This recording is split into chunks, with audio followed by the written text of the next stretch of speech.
नमस्कार विद्यार्थी मित्रांनो आणि पालकांनो. राईट टू एज्युकेशन RT मार्फत तुम्ही फॉर्म भरू शकता पहिलीच्या वर्गासाठी.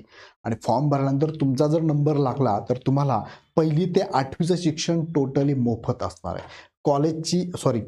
शाळेची फी तुम्हाला भरायची गरजच नाही आहे. गव्हर्नमेंट तुमच्या शाळेची फी भरत आहे. सो यासाठी तुम्हाला जर तुमच्या पाल्याचा तुमच्या मुलाचा इथे निवड व्हावी म्हणून फॉर्म भरायचा असेल तर फॉर्म भरताना काळजी घ्या. याबद्दल पाठीमागे भरपूर व्हिडिओ मी घेतलेले आहेत. ते व्हिडिओ व्यवस्थित बघून घ्या. आणि असेच पुढचे अपडेट तुम्हाला जर बघायचे असेल तर हा चॅनल सबस्क्राईब करा. खाली बघा बटन आहे. सबस्क्राईब बटनवर क्लिक करा आणि बेल आयकॉनवर क्लिक करून ठेवा. जेणेकरून याची अपडेट सरकारकडनं शिक्षण विभागाकडनं काही आली तर मी तुम्हाला या चॅनलवरती देणार आहे. आणि तुम्ही सबस्क्राईब केला असेल तर तो मेसेज तुम्हाला येतो आणि ती माहिती तुमच्याकडनं मिस होणार नाही. ओके, सो त्यासाठी चॅनल सबस्क्राईब करून ठेवा. आता महत्त्वाचं बघा, यामध्ये वयाची अट काय, कोणत्या डेटपर्यंत वय मोजले जाते आणि विशेष म्हणजे हा प्रश्न आहे की दुसऱ्यांदा फॉर्म भरता येतो का. म्हणजे काही मुलांच्या बाबतीत असं झालं असेल, मागच्या वर्षी फॉर्म भरला पण माझं सिलेक्शन नाही झालं, मग परत फॉर्म भरता येईल का, ते पण मी तुम्हाला सांगतो. ही माहिती तुम्हाला आवडली तर तुमच्या सगळ्या नातेवाईकांचा ग्रुप, पॅरेंट्सचा ग्रुप असेल, विद्यार्थ्यांचा ग्रुप, मित्रांचा ग्रुप, शिक्षकांचा ग्रुप असेल तर त्या ग्रुपमध्ये नक्की पाठवा. म्हणजे सगळ्यांपर्यंत माहिती पोहोचेल आणि ज्यांना या संधीचा फायदा घेता येईल ते नक्कीच फायदा घेतील. तर मुख्य मुद्द्याकडे जाण्यापूर्वी मी तुम्हाला सांगू इच्छितो की इग्नाइट पाठशाला हे चॅनलवरती तुम्हाला शालेय जीवनातल्या 1ली ते 12वी पर्यंतच्या सर्व इन्फॉर्मेशन आम्ही देत असतो. फ्री ऑफ कॉस्ट असते. आणि या इन्फॉर्मेशन बरोबर आम्ही विद्यार्थ्यांना टीचिंग पण करतो, कोचिंग देतो, मार्गदर्शन पण करतो. सो काही ज्या बॅचेस शालेय जीवनातल्या आहेत, जसं की नवोदय आहे, स्कॉलरशिप आहे, ऑलिम्पियाड आहे, त्यानंतर होमी बाबा आहे, मंथन आहे, त्यानंतर सैनिकी स्कूल आहे, नाही का, ह्या सगळ्या एक्झामची क्लासेस पण आपण घेत असतो. जसं की स्कॉलरशिपची बॅच आपली आत्ता चालू आहे. स्कॉलरशिप 4थीच्या विद्यार्थ्याला, 5वीच्या विद्यार्थ्याला, 7वीच्या आणि 8वीच्या 4ही वर्गाला आहे. सो कोणत्याही वर्गाची तुम्ही बॅच घेतली तर फक्त ₹499 तुम्हाला पूर्ण सिलेबस ह्या बॅचमध्ये शिकवला जाणार आहे. सो नक्की ह्या बॅचेस जॉईन करा. तुमच्या मित्रांना सांगा. ही टीम पूर्ण तुम्हाला गाईड करणार आहे. यूट्यूबवरती यांचे फ्री लेक्चर पण अवेलेबल आहे. तुमच्या मुलाला बघायला लावा. त्याला जर आवडलं, लेक्चर बघून त्याला समजलं की मला समजतंय, जमतंय, जमेल, मला शिकायला खूप मजा येते, तर नक्की बॅच जॉईन करा. बॅचमध्ये तुम्हाला लेक्चर पण अवेलेबल आहे. केव्हाही बघू शकता, किती वेळेस बघू शकता, स्पीड करून बघू शकता, स्लो करून पण तुम्ही बघू शकता. सो एवढ्या सगळ्या फॅसिलिटीज तुम्हाला इथे अवेलेबल असणार आहे. टेस्ट सिरीज पण अवेलेबल आहे. तुम्हाला भरपूर टेस्ट सिरीज आहे. प्रत्येक चॅप्टर वाईज तुम्हाला टेस्ट सिरीज इथे अवेलेबल करून दिलेल्या आहेत. सो नक्की जॉईन करा. याच्यात टीचर मीटिंग पण होते, त्यानंतर टीचर पॅरेंट मीटिंग होते, विद्यार्थ्यांशी काउन्सिलिंग पण केलं जातं. आता मुख्य मुद्द्याकडे घेऊन जातो बघा. वयासंदर्भात 10 जानेवारी 2025 शिक्षण विभागाचं बघा, महाराष्ट्र शासन प्राथमिक शिक्षण संचालनालय यांच्याकडनं एक लेटर आलेलं आहे. ते आहे श्रीमती आदिती एकबोटे, वरिष्ठ तांत्रिक संचालक, NIC पुणे यांच्या संदर्भात आहे. आणि त्यांनी विषय काय दिला आहे की 2025-26 म्हणजे आत्ताच ह्या वर्षामध्ये जे RT मधून ऍडमिशन झाले त्या संदर्भात आहे. या शैक्षणिक सत्रात RT 25% ऑनलाईन प्रवेशासाठी बालकाचे वय निश्चित करण्याबाबत. मग त्यामध्ये त्यांनी बालकाचं वय किती सांगितलंय तर बघा, यात सांगितलंय त्यांनी की बालकाचं वय निश्चित करण्याबाबत खालील प्रमाणे सूचना देण्यात येत आहे. मग त्यामध्ये सांगितलं त्यांनी की शाळा प्रवेशासाठी बालकाचे किमान वय, कमीत कमी वय निश्चित करण्यासाठी 18 सप्टेंबर 2020 रोजीच्या शासन निर्णयाने, आता शासन निर्णय म्हणजे GR असतो, बरोबर आहे, शासन निर्णयाद्वारे मानवीन दिनांक 31 डिसेंबर करण्यात आला आहे. नवीन दिनांक 31 डिसेंबर म्हणजे कोणत्याही वर्षामध्ये जेव्हा फॉर्म सुटतील RTचे त्यावेळेस त्या वर्षातलं, जसं की ह्या वर्षी फॉर्म सुटणार आहे, मग ह्या वर्षात फॉर्म सुटणार आहे पुढच्या वर्षासाठी, मग ह्या वर्षाची 31 डिसेंबर ही डेट प्रमाणभूत मानण्यात आलेली आहे. शासनाने किमान वयोमर्यादा ठेवलेली आहे. संदर्भीय शासन निर्णयाद्वारे पूर्व प्राथमिक व इयत्ता पहिलीमधील, बघा, इयत्ता पहिलीमधील शाळा प्रवेशासाठीचे किमान वय खालील प्रमाणे निश्चित करण्यात येत आहे. मग तुम्ही प्ले ग्रुप, नर्सरी, इयत्ता पहिली पूर्वीचा तिसरा वर्ग, हा इयत्ता पहिली पूर्वीचा तिसरा वर्ग जर असेल तर त्यामध्ये किमान वय 3 वर्ष किंवा 3+ असावं लागेल 31 डिसेंबर पर्यंत. 3+ असावं लागेल, 3 किंवा 3+ म्हणा. आणि इयत्ता पहिलीसाठी ज्या विद्यार्थ्यांना इथे RT मार्फत जर प्रवेश घ्यायचा असेल त्यांचं वय किती असावं लागेल बरं, 31 डिसेंबर 2025.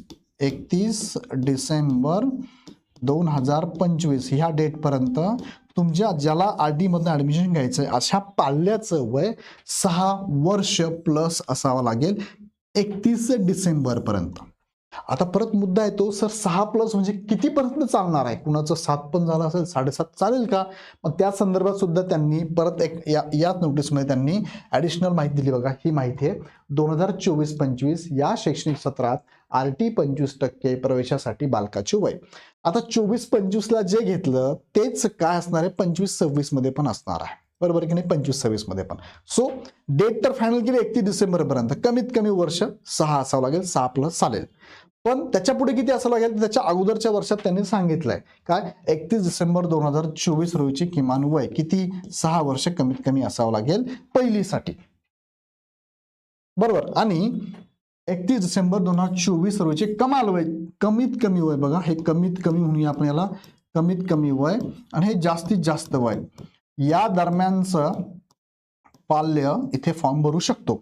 6 वर्षापासून 7 वर्ष 5 महिने आणि 30 दिवस. आता 30 दिवस तुम्हाला एक महिना जर पकडला तर जवळपास काय होणार? 7 वर्ष 6 महिने, किंवा आता कधी कधी हे 7.5 येऊन जातं, म्हणजे 6वा महिना पकडला तर जून मध्ये येतो, बरोबर आहे. 7.5 वर्ष पकडा, 7 वर्ष 6 महिने पकडा, बरोबर आहे. या दरम्यान तुमच्या पाल्याचं वय असायला पाहिजे. 6 वर्षापासून 7.5 वर्षापर्यंत या दरम्यान तुमच्या पाल्याचं जर वय असेल तर तो पाल्य त्या विद्यार्थ्याला RT मधनं ऍडमिशनसाठी तुम्ही फॉर्म भरू शकतात.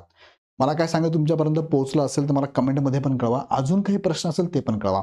आता एखादा पाल्य होता की सर मी 6 किंवा 6 वर्ष 1 महिना मला झाला होता, मी फॉर्म भरला होता कधी 2025 साठी, 25-26.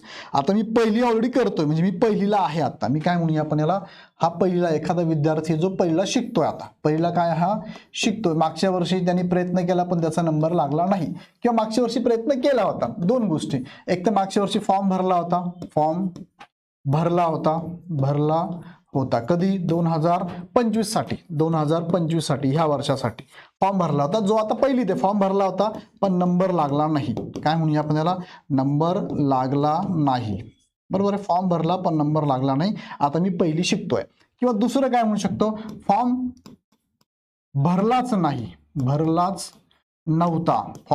नव्हता. हा एक दोन मुद्दे बघा. फॉर्म भरला होता, फॉर्म भरला नव्हता, फॉर्म भरला होता पण नंबर लागला नव्हता. मग आता याचं वय जर या दरम्यान असेल, सपोज सर मागच्या वर्षी माझं 6 वर्ष 2 महिने होते आणि आता जर विचार केला ह्या डिसेंबरला, तर माझं वय होतंय 7 वर्ष 3 महिने कदाचित, किंवा 6 ते 7.5 दरम्यान, 7.5 वर्षाच्या दरम्यानचा तो विद्यार्थी आहे. अजून पहिल्यांदा भरला, नाही लागला नंबर, आता पहिली शिकतोय आणि ह्या दरम्यान बसला असेल, फॉर्म भरू शकतो का? फॉर्म भरू शकतो का? तर याचं उत्तर आहे येस, भरू शकतो. जर फॉर्म भरला आणि याची निवड झाली तर परत एकदा तो पहिलीला बसू शकतो, पहिलीला परत तो शिकू शकतो, काही प्रॉब्लेम नाहीये. सो या संदर्भात एक कॅन्डिडेटचं मी स्वतः ऍडमिशन करून दिलेलं आहे. स्वतः ऍडमिशन माझे रेडिओ मधलाच आहे. सो त्याचं ऍडमिशन झालंय, केलंय. शिक्षण विभागाला ज्या शाळेकडून म्हटलं होतं की नाही करता येणार, शिक्षण विभागाला भेटून, शिक्षण अधिकाऱ्यांना भेटून आपण ते ऍडमिशन केलेलं आहे. सो असं जर कोणी पाल्य तुमच्याकडे असेल तर त्याला सुद्धा इथे फॉर्म भरता येणार आहे. म्हणजे वय ह्या दरम्यान असेल तर कोणताही विद्यार्थी फॉर्म भरू शकतो. कोणत्या डेटपर्यंत वय मोजलं जातं? वयाची अट काय? 6 ते 7.5 वर्ष. कोणत्या दिवसापर्यंत वय मोजलं जातं? 31 डिसेंबर त्या वर्षातला. आणि दुसऱ्यांदा फॉर्म भरता येतो का? यस, फॉर्म भरता येतो. हा, पहिल्यांदा फॉर्म भरला, तुमचं सिलेक्शन झालंय, मग भरता येणार नाही. पहिल्यांदा फॉर्म भरलाय, सिलेक्शन झालंय, निवड पण झाली होती पण आम्ही गेलो नाही, अशा विद्यार्थ्यांना फॉर्म भरता येणार. तुम्ही गेला नाही, गेला काय असेल ते, निवड झाली होती ना, मग तुम्हाला परत फॉर्म भरता येणार नाही. हे पण मुद्दे लक्षात घ्या. सो खूप महत्वाची माहिती मी तुम्हाला देत असतो, फार क्रिटिकल असते, म्हणजे बऱ्याच जणांना माहितीच नाही या गोष्टी.